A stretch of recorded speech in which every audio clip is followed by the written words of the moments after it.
Hola, esto es en honor a la verdad. Este es un ministerio que está dedicado para servir y honrar a Jesucristo, el único Dios verdadero y la vida eterna, y para bendecir a todos aquellos que aman la verdad. La Escritura dice en el Salmo 119, la suma de tu palabra es la verdad. Y para todos aquellos que aman la verdad en lo íntimo, vamos a hablar de un tema y salir de las dudas. Y para aquellos que han escuchado muchas enseñanzas en diferentes lugares y a través de mucho tiempo, en las cuales se han sentido de alguna manera condenados porque no están haciendo lo que se supone que tienen que hacer, porque se han tomado las escrituras de diferentes pasajes de la Biblia para enseñar un tema. Vamos en este día a enseñar y dilucidar de una vez por todas cuál es la voluntad de Dios y qué es lo que Dios a través de las escrituras, porque ellas dan testimonio de Jesucristo.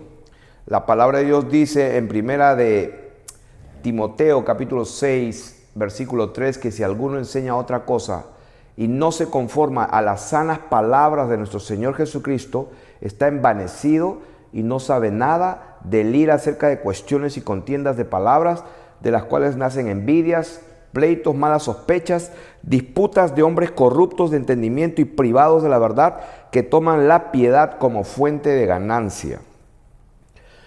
Vamos a ver qué dice la palabra acerca de lo dimos la ofrenda. La palabra es Dios, la palabra era Dios, era con Dios y la palabra es Dios. Los diezmos y las ofrendas de acuerdo a las escrituras. Y esto es lo que nos interesa. Vamos a darnos cuenta al final de este estudio que muchas personas van a ser liberadas de toda doctrina, de toda fortaleza, argumento y altivez que se ha levantado en contra del conocimiento de la verdad, y han sido cautivadas y han tenido temor porque no diezmaron, porque no dieron, que malditos son, que el ladrón vendrá, el devorador les devorará porque no han cumplido, y etcétera. Vamos a ver cómo las escrituras nos van a hacer libres, porque está escrito en la palabra: conoceremos la verdad y la verdad nos hará libres. Vamos a empezar desde el principio. Quiero decir que en mi estudio personal, a no ser que me equivoque, he encontrado 43 veces que se menciona la palabra diezmo, diezmos o diezmar. 43 veces, 33 veces de ellas se encuentran en el Antiguo Testamento. En el Antiguo Testamento he encontrado 33 veces el término diezmo y diezmar. En el Nuevo Testamento lo he encontrado 10 veces. 7 veces está en el libro de Hebreos, capítulo 7. Y las otras 3 veces están en Mateo y Lucas. Estos 3 otros versículos de Mateo y Lucas es cuando el Señor habla. Por ejemplo, a ver, vamos a ver si tengo acá las escrituras de Mateo y Lucas, para ir rápido con la palabra, para todos los que tienen un espíritu noble, como los bereanos que escudriñan la palabra de Dios. Eso está en Mateo 23, 23, Lucas 18, 12 y Lucas 11, 42. Ok, en Mateo y Lucas. Repito, Mateo 23, 23. Lucas 18, 12 y Lucas 11, 42. Son esos 3 pasajes donde se menciona la palabra diezmar, y es cuando el Señor Jesús está reprendiendo a los religiosos fariseos y les dice: vosotros diezmáis la menta, el eneldo y la ruda, y dejáis o pasar por alto la misericordia, la justicia y el amor y la fe. Esto era necesario hacer sin dejar de hacer lo otro. Esa es las 3 veces que se mencionan en Mateo, en Lucas y 2 veces en Lucas 11:42, Lucas 18:12 y Mateo 23:23. En otra ocasión había un hombre que se creía justo a sí mismo, lloraba golpeándose el pecho y decía: yo no soy como este hombre pecador, yo doy limosna, oro a Dios siempre y doy mis diezmos. Esa es la otra parte donde aparece, y esta es la 10ª vez que aparece en el Nuevo Testamento. 7 veces se habla del diezmo en el libro de Hebreos capítulo 7, así que nos vamos a concentrar ahí, pero primero vamos a ir al origen. ¿Dónde aparece la primera vez los diezmos? Los diezmos aparecen la primera vez en el libro de Génesis. En el libro de Génesis, allí aparece por primera vez el término de los diezmos. ¿En dónde aparece esto? En Génesis capítulo 14, versículos del 17 al 20. Y esto es un pasaje donde unos reyes se habían llevado a prisionero a Lot, el sobrino de Abraham, que estaba viviendo en Sodoma y Gomorra, en esas ciudades. Y entonces se produjo una guerra entre varios reyes, 5 reyes contra 4, y entonces Abraham va y les hace la guerra y rescata a Lot. Y vamos a leer Génesis capítulo 14, versículo 17.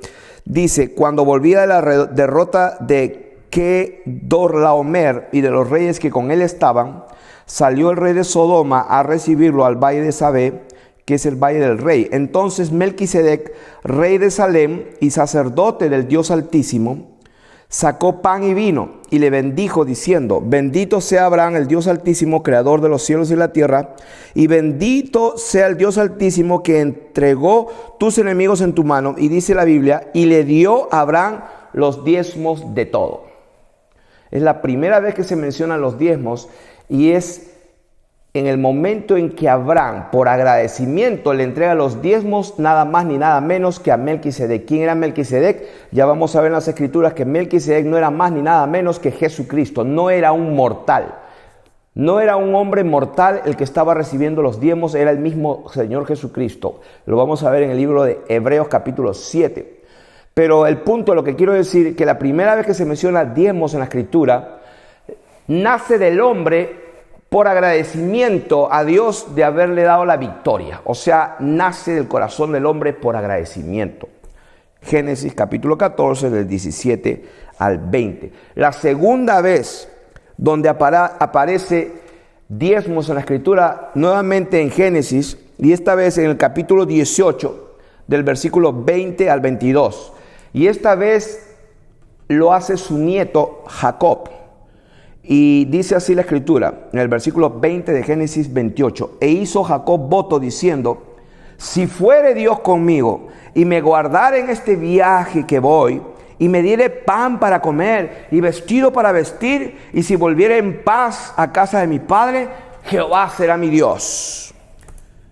Y dice: y esta piedra que he puesto por señal será casa de Dios, y de todo lo que me dieres el diezmo apartaré para ti.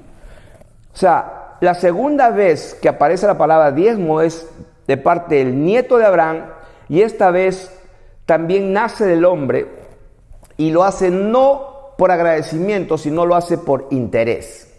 O sea que le dice acá: si yo voy y todo me va bien y me bendices y me das pan y me libras de mis enemigos y vuelvo todo bien y todo está ok, entonces tú serás mi Dios. Así dice. Y si volviera en paz a casa de mi padre, Jehová será mi Dios. Y de todo lo que me dieres el diezmo te daré. O sea, la segunda vez que se usa el diezmo es por interés. La primera por agradecimiento y la segunda por interés. Y los dos casos nacen del hombre.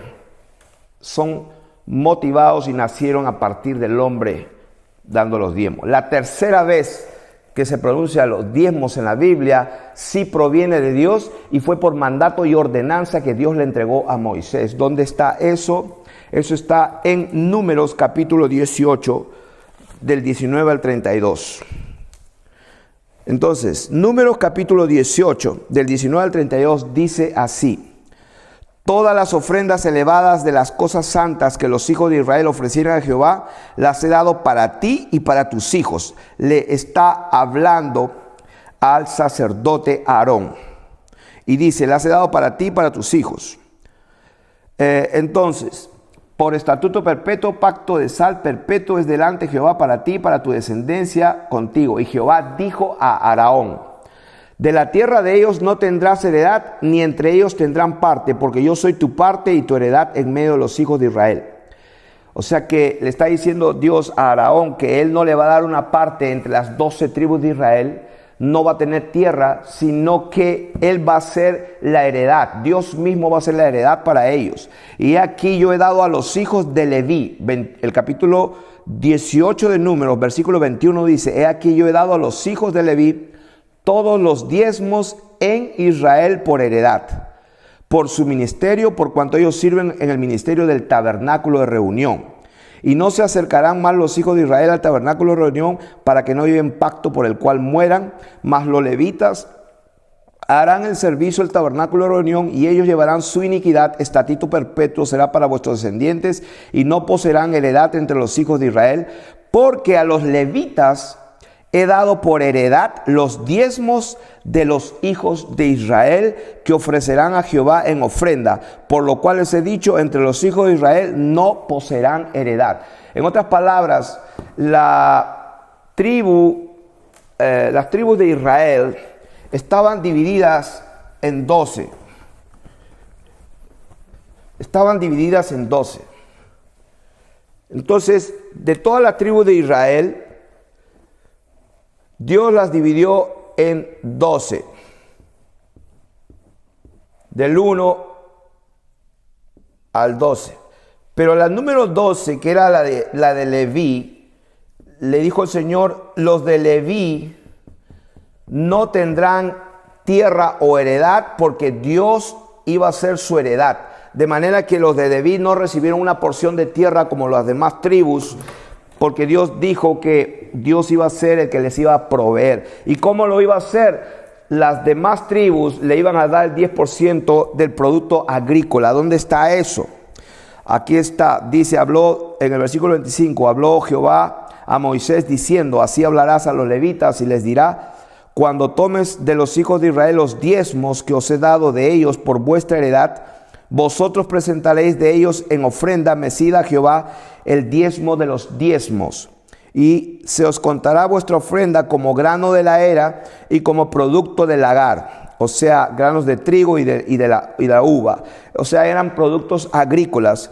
Así ofreceréis también vosotros ofrenda a Jehová de todos vuestros diezmos que recibáis de los hijos de Israel, y daréis de ellos la ofrenda de Jehová al sacerdote a Aarón. De todos vuestros dones ofreceréis toda ofrenda a Jehová, de todo lo mejor de ellos ofreceréis la porción que ha de ser consagrada, y les dirás, cuando ofrecieres lo mejor de ellos será contado a los levitas como producto de la era y producto del lagar, o sea, las dos cosas son productos agrícolas. Y lo comeréis en cualquier lugar, vosotros y vuestras familias, pues es vuestra remuneración por vuestro ministerio en el tabernáculo de reunión, y no llevaréis el pecado por ello cuando hubiereis ofrecido la mejor parte de él, y no contaminaréis las cosas santas de los hijos de Israel, y no morirás. En otras palabras, 11 tribus daban a los levitas 10%, entonces ellos recibían el 110%.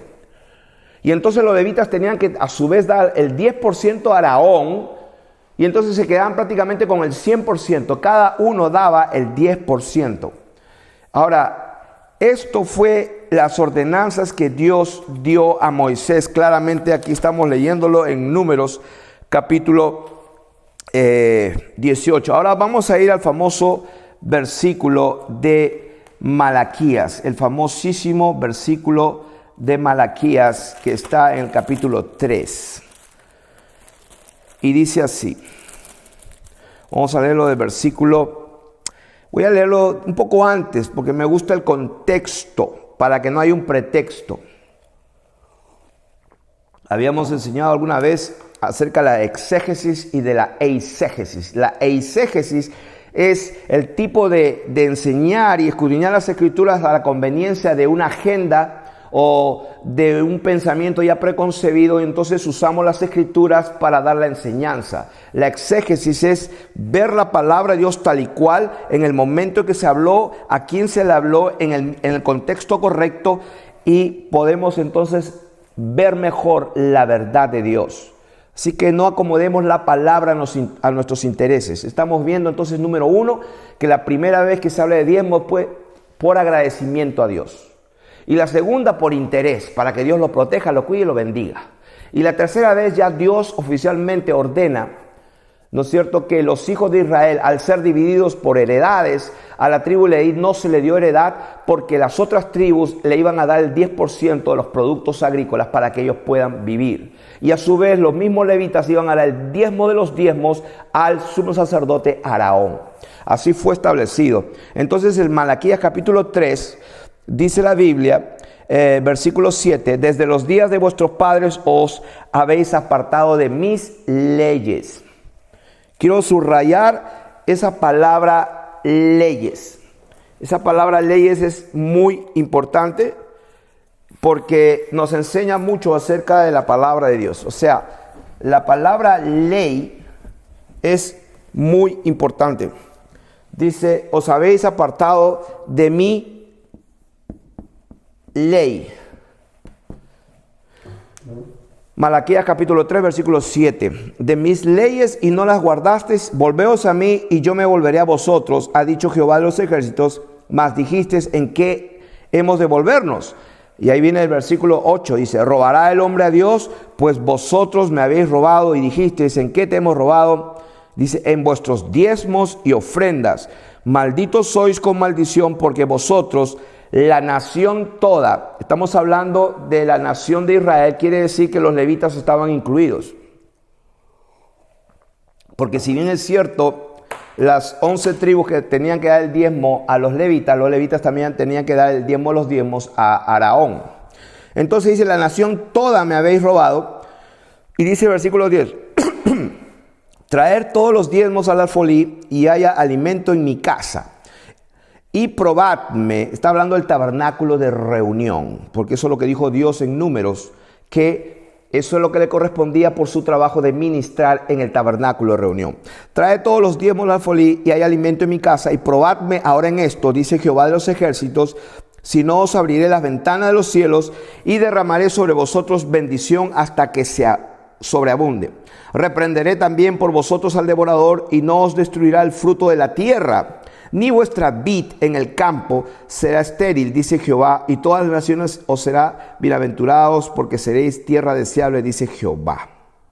Así que estamos hablando de que Dios va a reprender al devorador, y entonces el fruto de la tierra va a ser bendecido, y la vid en el campo no será estéril, etc. En otras palabras, porque no estaban dando los diezmos y ofrendas, les había venido una maldición. Entonces, eso es lo que se enseña muchísimo en todas las iglesias, y me refiero a iglesias, a los lugares donde se congrega mucha gente en el nombre del Señor. Ya hemos enseñado que iglesia es el pueblo de Dios y que no necesariamente en un lugar específico se congrega la iglesia. Enseñamos qué es la iglesia, dónde está la iglesia y quién es la iglesia. Entonces, la iglesia es el pueblo de Dios, y en este caso la nación de Israel, la que había hecho un pacto con Dios, a la que Dios le había dado estatutos y leyes y enseñanzas con Moisés, y lo dice allí. En el mismo libro de Malaquías, donde está escrito lo que estamos leyendo, también más adelante, siguiendo leyendo en el capítulo 4, dice, porque aquí, capítulo 4, viene el día ardiente como un horno, y todos los soberbios y todos los que hacen maldad será estopa. Aquel día vendrá, los abrazará, ha dicho Jehová de los ejércitos, y no les dejará ni raíz ni rama. Mas a vosotros los que teméis mi nombre, está hablando del pueblo de Dios, nacerá el sol de justicia. Está hablando del advenimiento de Jesucristo. Nacerá el sol de justicia, y en sus alas traerá salvación. Y saldréis y saltaréis como becerros de la manada. Hollaréis a los malos, los cuales serán ceniza bajo las plantas de vuestros pies en el día que yo actúe, ha dicho Jehová de los ejércitos. Y acá viene el versículo 4. Malaquías 4, verso 4, que está en el mismo libro del famoso versículo trae todos los diezmos al alfolí. Bueno, en ese mismo libro, en Malaquías 4:4 dice, acordaos de la ley de Moisés. ¿Cuál ley? La que le dio Dios en el monte Horeb. Ahí está. Acordaos de la ley de Moisés, mi siervo, al cual encargué en Horeb. ¿Qué cosa encargó Dios? Ordenanzas y leyes para todo Israel. Aquí Dios dice que Dios le dio ordenanzas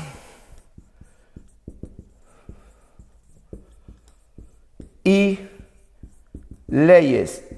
Y dice, ¿para quién? Para todo Israel. Malaquías 4, versículo 4. ¿Qué significa esto? Que cuando Dios estaba diciendo en el versículo 10, traed los diezmos al alfolí, y en el versículo 9 diciendo, malditos sois toda la nación porque me ha robado, está hablando la nación de Israel, porque escrito está ahí mismo en Malaquías 4, dice, acuérdense de la ley de Moisés. O sea, primero los exhorta, los reprende, les advierte y le dicen, acuérdense de la ley de Moisés, mi siervo, que yo les di ordenanzas y leyes, porque la están dejando, porque no están haciendo lo que les dije. De eso está hablando. Así que no saquemos la palabra de Dios fuera de contexto. Acá dice, acuérdense entonces de la ley de Moisés, que yo mismo le di. O sea, de esta manera podemos entender una sola cosa, que cuando Malaquías 4:4 está diciendo, acuérdense entonces de la ley de Moisés, está hablando de este problema que tenían, que no se estaban acordando ni estaban cumpliendo la ley de Moisés, el cual Dios mismo le dio a él ordenanzas y leyes. Entonces, avanzando en este tema, quiero decirles que hay en la ley y en las ordenanzas hay 613 leyes y ordenanzas en la ley de Moisés. 613, de acuerdo a un consenso en que muchísimos hemos llegado a ese número, 613 leyes y ordenanzas en la ley de Moisés. La palabra de Dios dice que ningún hombre se sujeta a la ley ni tampoco la puede cumplir. ¿Dónde está eso? La palabra de Dios dice que Jesús vino a cumplir la ley por nosotros, y vamos a leer en Gálatas capítulo 4, el versículo 4 dice, pero cuando vino el cumplimiento del tiempo, o sea que hubo un tiempo que pasó y que tenía que cumplirse algo. ¿Qué tenía que cumplirse? La venida de la verdad, la venida de la realidad, la venida del verdadero sacrificio. Cuando vino el cumplimiento del tiempo, Dios envió a su Hijo, nacido de mujer, y dice, y nacido bajo la ley. O sea, nacido de mujer, hecho semejante a los hombres, y nacido bajo la ley. Y dice, ¿para qué? Para que redimiese a los que estaban bajo la ley, a fin de que recibiésemos la adopción de hijos. O sea, yo quiero que ahora entrelacemos la ley y conectemos ley con adopción. Porque acá dice, no podemos desligar esta verdad, que cuando vino el cumplimiento, Dios envió a Jesucristo y dice, nacido de mujer y nacido bajo la ley, para redimir a los que estaban bajo la ley, a fin de que recibiésemos la adopción de hijos. O sea que ley antigua, leyes y ordenanzas de Moisés del monte de Horeb, y estamos viendo aquí adopción e ser hijos. Entonces, la Biblia dice en Gálatas 4:6, y por cuanto sois hijos, Dios envió a vuestros corazones el espíritu de su Hijo, el cual clama, Abba, Padre.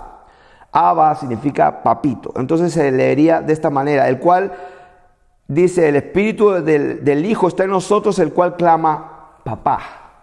Así que ya no eres esclavo, sino hijo, y si hijo, también heredero de Dios por medio de Jesucristo. Entonces dice que ya no somos esclavos, sino somos hijos.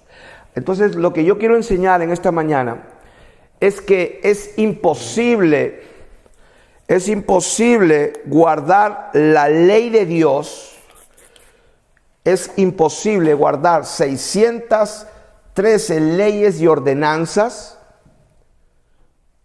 porque lo dice ahí la palabra.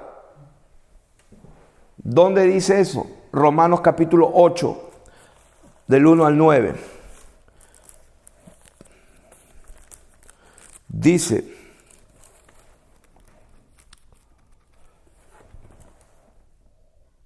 Romanos capítulo 8, del 1 al 9. Dice, voy a leer el versículo 7. Por cuanto los designios de la carne son enemistad contra Dios, porque no se sujetan a la ley de Dios, ni tampoco pueden.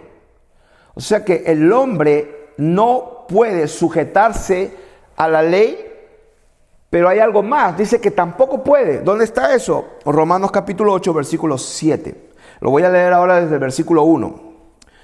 Ahora pues, dice, ninguna condenación hay para los que están en Cristo Jesús, los que no andan conforme a la carne, sino conforme al Espíritu. Y quiero que mantengamos presente en esta enseñanza la relación entre la nueva ley y el espíritu de vida y el ser hijos, el ser adoptados. O sea que antes la antigua ley y la nueva ley. Esta no se podía sujetar, el hombre no se podía sujetar ni tampoco la podía cumplir, como dice el versículo 7, que no se sujetan a la ley de Dios ni tampoco se puede. Y por el otro lado, Dios, la ley la pone dentro de nuestra mente y nuestro corazón y nos adopta como hijos. Entonces ahora ya cumplimos la ley, pero ya no nosotros, sino el Espíritu de Dios como hijos lo hacemos. Entonces, ¿qué tiene que ver esto con las ofrendas y los diezmos? Lo vamos a ver en un momento. Entonces, el versículo 2 dice, porque la ley del Espíritu de vida en Cristo Jesús me ha librado de la ley del pecado y de la muerte. Está hablando de la ley del Espíritu, la ley de Cristo, la ley de Jesucristo me ha librado de la ley del pecado y de la muerte. Ahí lo dice. ¿Quién nos ha librado de la ley de la muerte? La ley del Espíritu de vida en Cristo Jesús.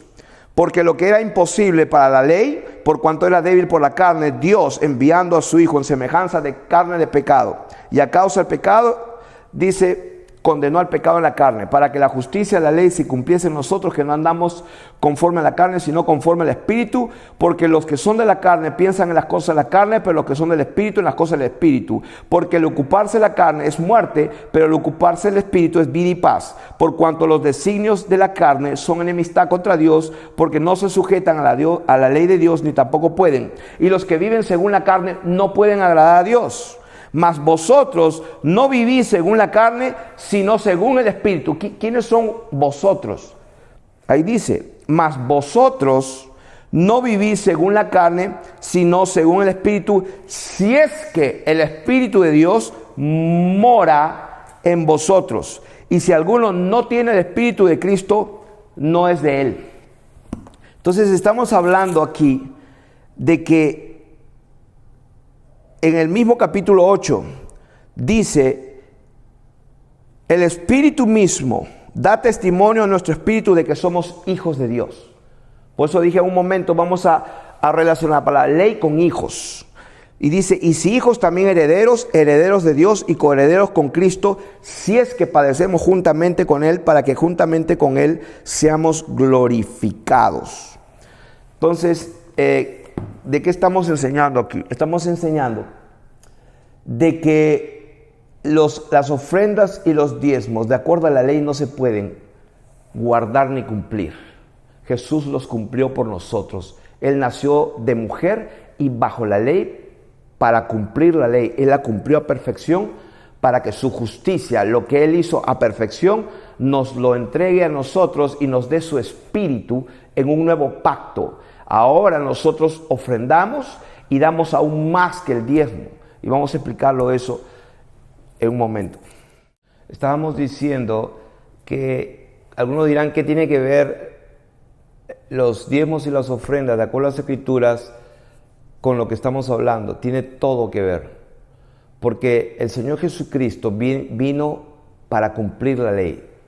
El cielo y la tierra pasarán, pero su palabra no pasará. Ni una jota ni una tilde de la ley se va a cumplir. Y en Lucas capítulo 16, versículo 16 al 17, dice: la ley y los profetas eran hasta Juan. O sea que la ley y los profetas llegaron hasta Juan.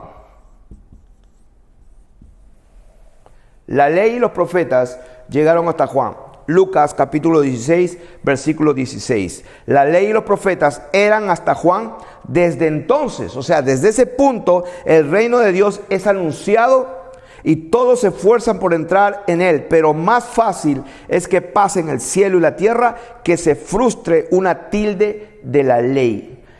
En Mateo capítulo 11, versículo 11 dice: de cierto os digo, entre los nacidos de mujer no se ha levantado otro mayor que Juan el Bautista.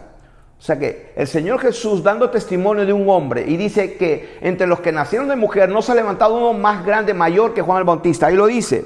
Pero la palabra de Dios dice también, pero, hay un pero bien grande, pero el más pequeño en el reino de los cielos mayor es que él. O sea, ¿cómo es eso? Jesús diciendo que no se ha levantado otro nacido de mujer mayor que Juan el Bautista, pero que sin embargo el más pequeño, el más pequeñito en el reino de los cielos es mayor que él. ¿Cómo se entiende esto? Esto se entiende de esta manera y de la única manera. La palabra de Dios, que la ley y los profetas es hasta Juan, hasta allí, porque de aquí para adelante entra el reino de los cielos, entra el nuevo pacto, cambia el sacerdocio, cambia la ley por una nueva ley, la ley de Cristo, la ley de la libertad, la ley del espíritu de vida en Cristo Jesús, que nos libra de la ley del pecado y de la muerte. Es una nueva ley, cambio de sacerdocio, cambio de ley. Ahora lo vamos a ver, pero queremos entender esto. Dice: desde los días de Juan el Bautista, versículo 12 de Mateo 11, desde los días de Juan el Bautista hasta ahora, desde los días de Juan el Bautista hasta ahora, donde estaba el Señor Jesús hablando, dice la Biblia, el reino de los cielos sufre violencia y los valientes o los violentos lo arrebatan. Porque todos los profetas y la ley profetizaron hasta Juan. ¿Dónde está eso? Mateo 11, 13. Todos los profetas y la ley profetizaron hasta Juan. Por eso es que el Señor dijo que de todos los que nacieron de mujer no hay uno mayor que Juan. Pero el más pequeño en el reino de los cielos, o sea, de aquí para acá. ¿Por qué de aquí para acá? Porque aquí vino nada más ni nada menos que Jesús.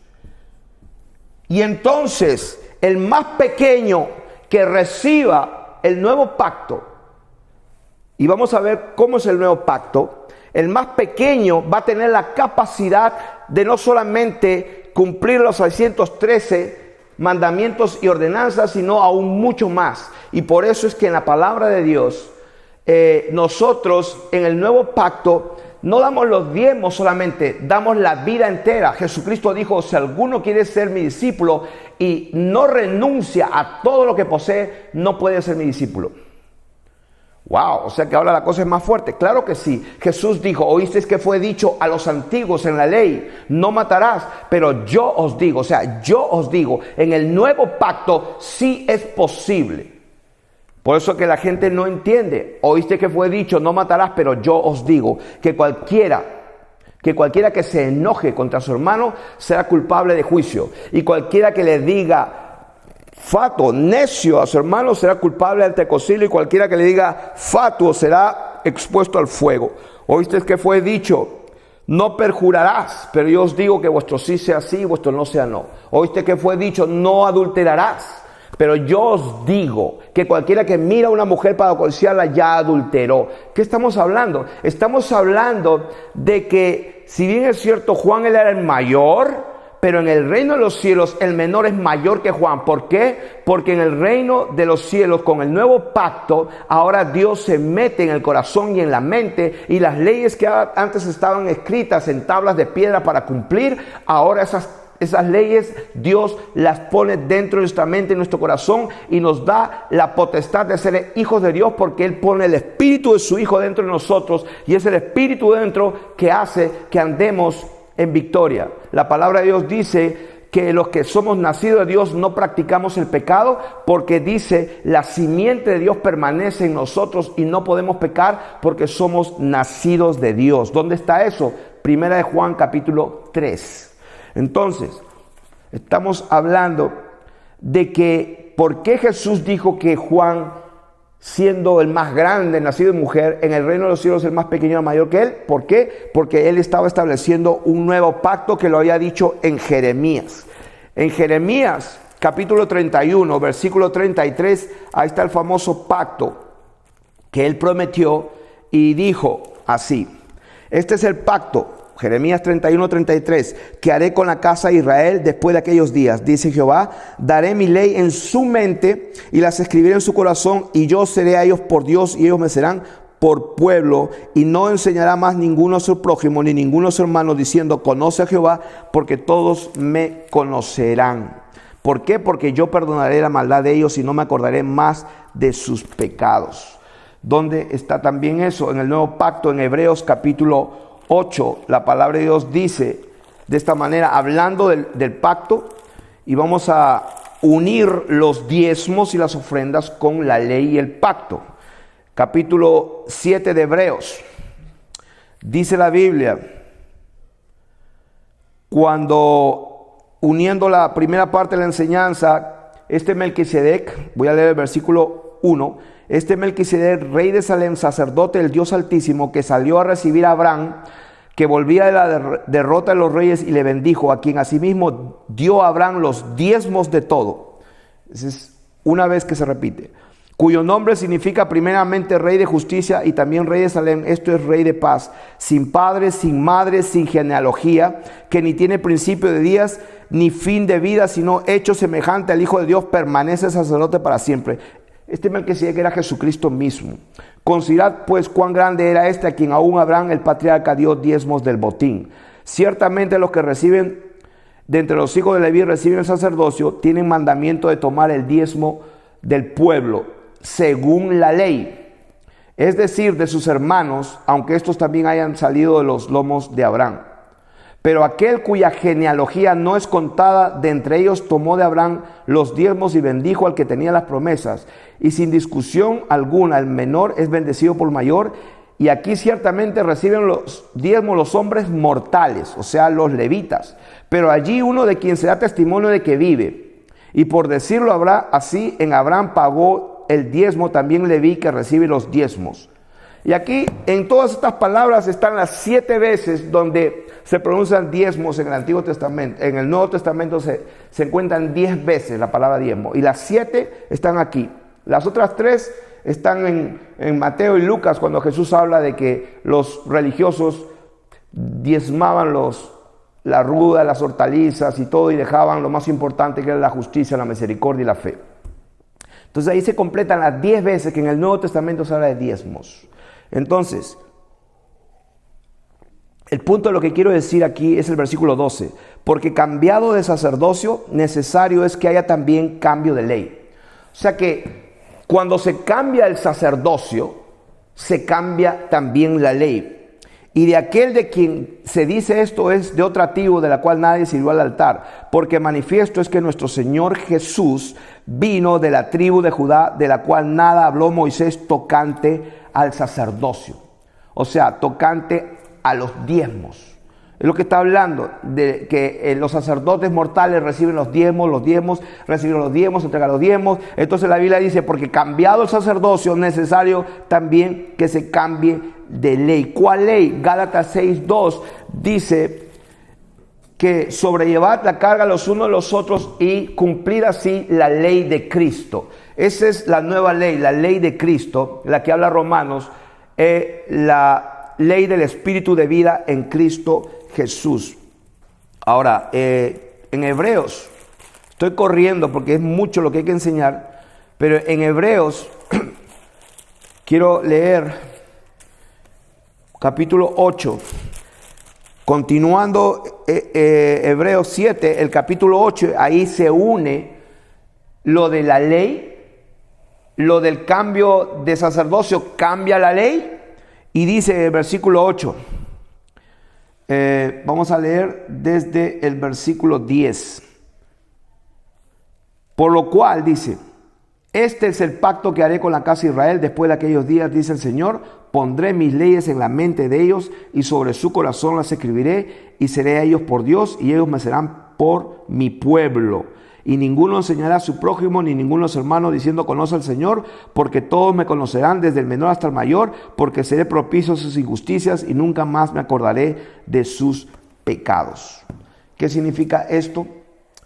Esto significa de que no hay manera de cumplir la ley sin que nosotros nazcamos de nuevo o que el Espíritu de Dios entre en nosotros.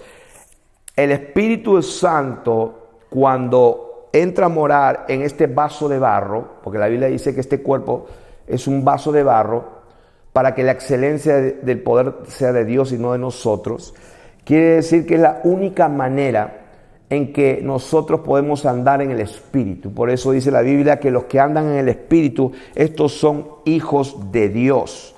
¿Dónde está eso? Bueno, eso está en Romanos capítulo 8. Dice, versículo 14, porque todos los que son guiados por el Espíritu de Dios, estos son hijos de Dios, pues no habéis recibido el espíritu de esclavitud para estar otra vez en temor, sino que habéis recibido el espíritu de adopción por el cual clamamos Abba, Padre. El mismo espíritu da testimonio a nuestro espíritu de que somos hijos de Dios. Entonces, ¿qué quiere decir esto? ¿Y qué tiene que ver todo esto con las ofrendas y diezmos? Lo que estamos diciendo y enseñando es que el Señor Jesucristo hasta Juan llegó.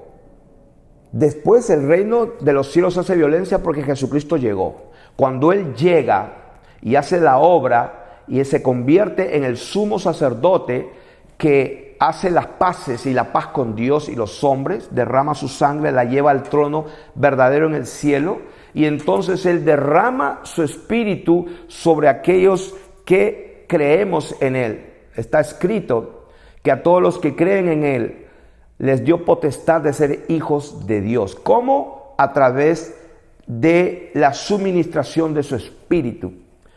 Entonces, quiere decir que ahora nosotros guardamos la palabra de Dios mucho más que los que vivían de Juan para atrás.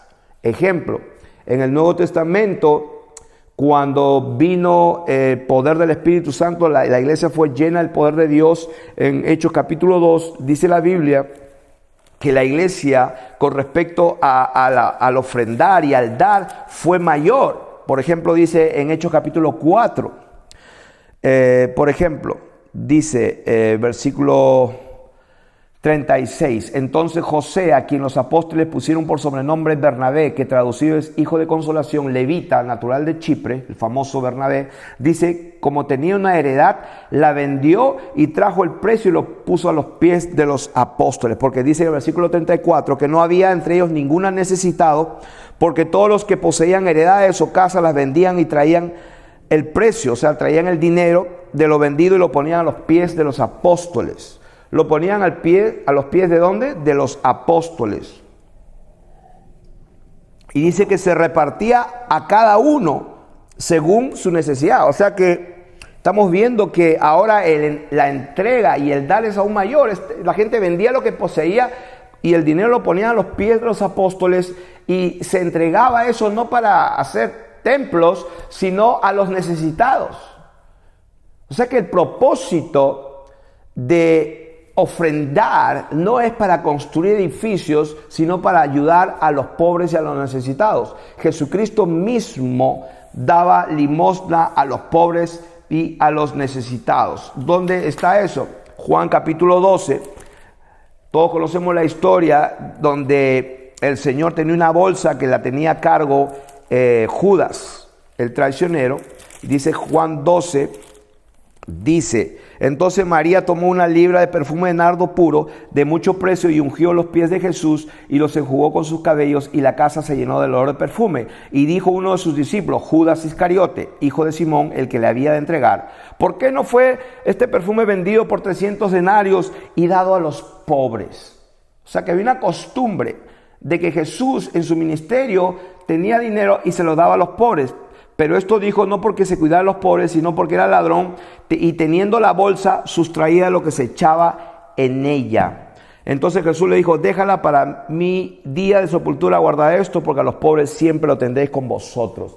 Cuando Jesucristo se manifiesta y se le revela a Pablo, porque Pablo dijo que yo el evangelio no lo recibí ni lo aprendí de hombres, sino por revelación de Jesucristo, como dice Gálatas capítulo 1. Jesucristo se revela a Pablo y le enseña el evangelio. Y entre todas las cosas que le enseña de todo. Y cuando Pablo, después de 14 años de haber tenido esa experiencia con el Señor, va a Jerusalén y se encuentra con los famosos apóstoles, y dice la palabra de Dios en Gálatas capítulo 1, me parece, dice que Pablo, los grandes, que se supone que eran los grandes apóstoles, dice que nada nuevo le comunicaron. Lo único que le dijeron, algo medio nuevo, es que nos acordemos de los pobres. Y dice Pablo en Gálatas que fui solícito en hacer. ¿Dónde está eso? Gálatas, dice el capítulo 2, solamente nos pidieron, versículo 10, que nos acordásemos de los pobres, lo cual también procuré con diligencia hacer. El dar a los pobres, el dar limosna de donativos, para Dios es importante. Tanto así que Dios vio las limosnas de un hombre llamado Cornelio, el cual era el padre de familia de la primera casa gentil que se convierte al Señor Jesucristo. Cornelio con toda su casa. Y Dios envió un ángel. Y el ángel le dijo: tus oraciones y tus limosnas han llegado a Dios. Yo sé que para Dios el dar ofrendas y limosnas es algo bueno. Ahora, ¿qué pasó con las ofrendas en el tabernáculo de reunión y en el templo? Bueno, la Biblia dice que el Señor Jesús miraba cómo echaban las ofrendas en el templo un día, y vio una mujer viuda que echaba unas blanquitas, y dijo a los discípulos: ella dio más que todos. Y estaba viendo en el templo los que echaban ofrendas. Él estaba en el templo.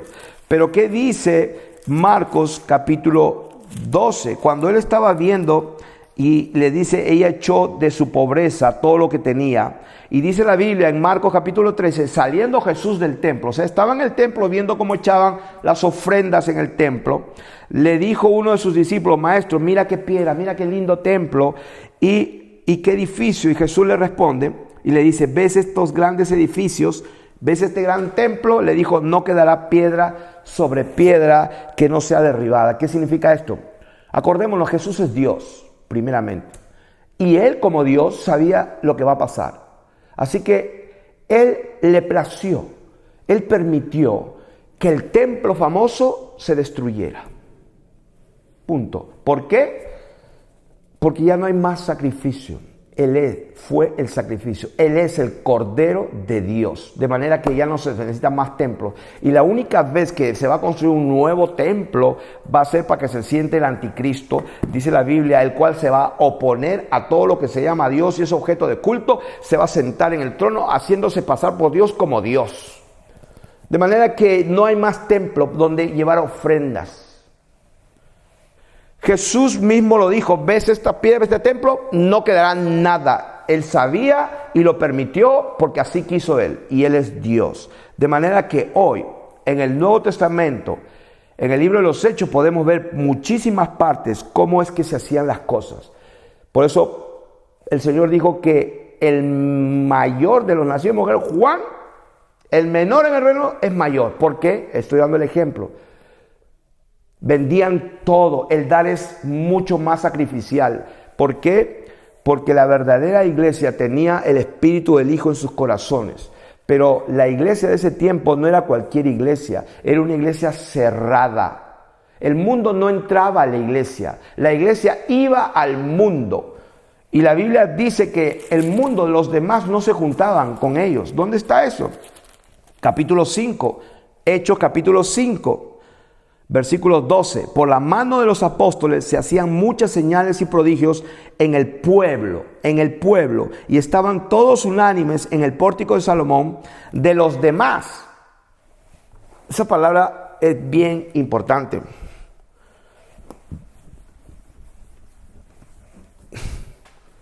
Dice, de los demás. Hechos capítulo 5, versículo 13. De los demás, ninguno se atrevía a juntarse con ellos, mas el pueblo los alababa grandemente. De manera que este ministerio, en honor a la verdad, está dedicado a estar comprometido con la verdad y solamente la verdad. Y la verdad es Jesucristo, es su palabra. Cielos y tierra pasarán, pero su palabra no pasará. Es más, amanecí con la palabra de Dios en mi mente y decía, no sabía si era un sueño, alguien me había hablado, decía, los cielos y la tierra pasarán, pero mi palabra no pasará. Literalmente escuché una voz en mi mente, en mi sueño, y después me dijo, y eso es literal. Significa lo que él dijo se cumple, literalmente. Cuando habló con parábolas es una parábola y las explica las parábolas, pero lo que él dijo es literal y se va a cumplir. De manera que cuando nosotros hablamos de ofrendas y donativos, ahora en el Nuevo Testamento y los diezmos, en ninguna parte el Señor Jesucristo y los profetas y los apóstoles y discípulos hablaron de eso, nunca más. ¿Por qué? Porque ahora en el Nuevo Testamento es mayor. ¿Qué significa esto? Que ahora entregamos todo para el Señor, todo le pertenece a Él.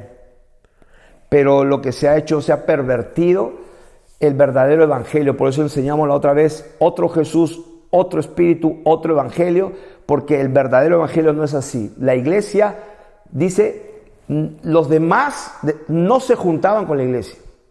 Está escrito ahí. Por eso es que la iglesia se conocían entre ellos y era un círculo cerrado. Y la palabra de Dios dice que Dios añadía a la iglesia a los que habían de ser salvos. Ahora no. Ahora la iglesia invita al mundo. Y el mundo se mete dentro de la iglesia y está más pervertida. No se sabe si el mundo está allí o el mundo está afuera. O sea, de acuerdo a las escrituras, en Hechos capítulo 5, de los demás no se juntaban con la iglesia. La iglesia iba al mundo a rescatar a los perdidos, los arrebataban del infierno, dice la palabra de Dios. Los que dudaban los convencían, de los otros los arrebataban del infierno, y de otros tenían misericordia, dice, aborreciéndola aún la ropa contaminada de ellos. Entonces, ¿qué estamos enseñando acá? Los diezmos y las ofrendas según las escrituras. Bueno, vamos a leer qué pasaba en 2 Corintios capítulo 8, las ofrendas para los santos. Si yo pudiera leer, y les recomiendo a todos que lean todo el capítulo 8 de 2 Corintios, capítulo 8 y todo el capítulo 9. Ahí está bien explícito todo. Por ejemplo, dice, capítulo 8, versículo 4, pidiéndonos con muchos ruegos que les concediésemos el privilegio de participar en el servicio para los santos. O sea que para los santos. Versículo 2, en gran prueba de tribulación, la abundancia de su gozo y su profunda pobreza abundaron en riquezas de su generosidad. Versículo 11 dice, ahora pues llevad también a cabo el hacerlo, para que no estuvieseis prontos a querer, así también lo estéis en cumplir conforme a lo que tengáis. Versículo 14, la abundancia vuestra supla la escasez de ellos. La abundancia de ellos supla la necesidad vuestra. Versículo 19 dice, y no solo esto, sino también fueron designados por las iglesias como compañeros de nuestra peregrinación para llevar este donativo. Eran donativos, eran ofrendas. Versículo 20, evitando que nadie nos censure en cuanto a esta ofrenda abundante. Capítulo 9 dice, en cuanto a la ministración para los santos. O sea, versículo 5, por tanto tuve por necesario exhortar a los hermanos que fuesen primero a vosotros y preparasen primero vuestra generosidad antes prometida. Cada uno dé como propuso en su corazón, no con tristeza. Ese versículo famoso que usan los que manipulan la palabra de Dios. está en este contexto. Dice, cada uno dé como propuso en su corazón, no con tristeza ni por necesidad, porque Dios ama al dador alegre. Y poderoso es Dios para hacer que abunde en vosotros toda gracia, a fin de que teniendo siempre en todas las cosas todo lo suficiente, abundéis para toda buena obra. ¿Qué obra? Ahí lo dice, versículo siguiente. Como está escrito, repartió Dios a los pobres. Su justicia permanece para siempre. Y el que da semilla al que siembra y pan al que come proveerá y multiplicará vuestra sementera. Porque la administración de este servicio no solamente suple Segunda de Corintios 9:12, porque la administración de este servicio no solamente suple lo que a los santos falta, sino también abunda en muchas acciones de gracias. O sea, yo veo esto tan claro de que las ofrendas son para los santos, para los pobres.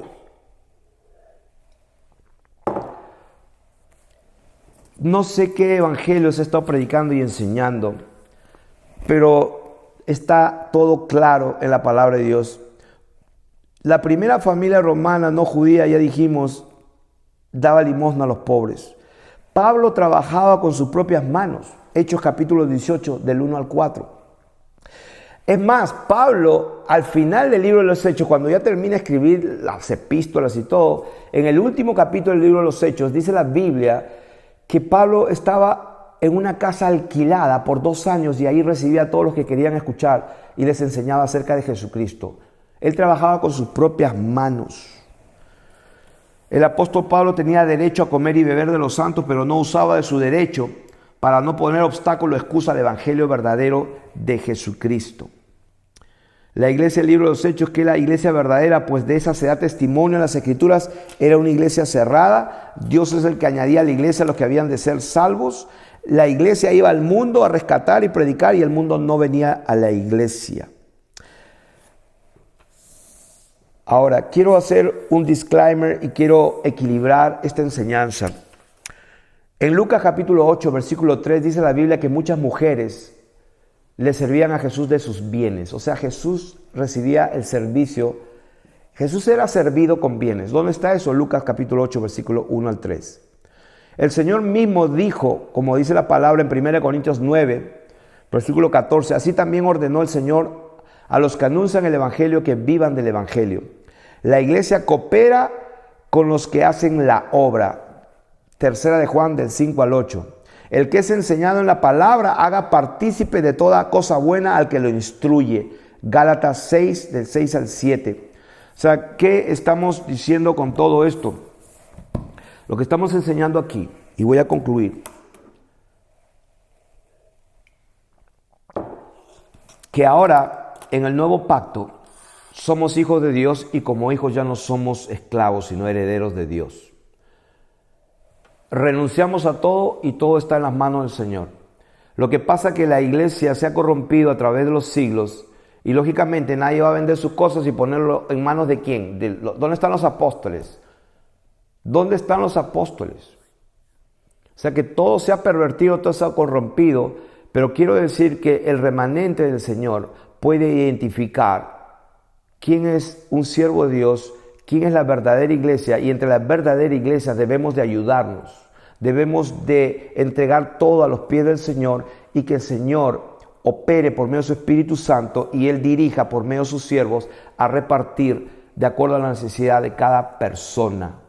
Ese es el verdadero evangelio. La palabra de Dios dice en Gálatas, como leímos, en Gálatas, sobrellevad la carga los unos de los otros y cumplir así la ley de Cristo.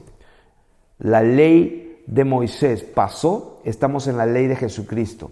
La ley de Jesucristo nos exige más aún. El problema está que se ha tomado el evangelio para enriquecerse y se han enriquecido muchísimo. Pero el Señor Jesús tuvo muchos problemas con los religiosos fariseos y Él les dijo de esta manera: ustedes cruzan el cielo y mar para hacer un prosélito y una vez que lo convierten lo hacen hijo del infierno doblemente. Ustedes oran y devoran la casa de las viudas y por pretexto hacen largas oraciones. Vosotros recibiréis mayor condenación, dijo el Señor Jesucristo, porque habéis pervertido el verdadero evangelio del Señor Jesucristo. El Señor Jesucristo nunca mandó a estar pidiendo dinero para construir edificios.